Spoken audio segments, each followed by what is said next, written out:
খবর 24 সাথে আপনাকে স্বাগত। নতুন নতুন খবর জানার জন্য আমাদের চ্যানেলে চোখ রাখুন।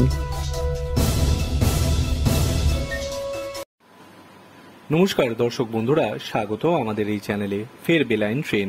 শনিবার ভোরে লাইনচ্যুত হয়ে গেল সোমনাথ এক্সপ্রেসের দুটি কামরা। স্টেশন ছেড়ে এগোনোর কিছুক্ষণের মধ্যেই ঘটনাটি ঘটে। ফলে ট্রেনের গতি কম থাকায় বড় কোনো দুর্ঘটনা ঘটেনি। ঘড়িতে তখন 5:50। আচমকা এই ঘটনায় আতঙ্কিত হয়ে পড়েন ট্রেনের যাত্রীরা। তবে হতাহতের এখনো পর্যন্ত কোনো খবর নেই। মধ্যপ্রদেশের জব্বলপুর থেকে গুজরাতের সোমনাথ পর্যন্ত যায় সোমনাথ এক্সপ্রেস। এদিন সকালে ট্রেনটি জব্বলপুর থেকে ছাড়ার পর দুর্ঘটনাটি ঘটে। জব্বলপুর থেকে মাত্র 200 মিটার দূরে ট্রেনের চাকা লাইনচ্যুত হয়ে যায়। ঠিক মাঝের দুটি কামরা লাইনচ্যুত হয়ে গিয়েছে বলে জানা যাচ্ছে।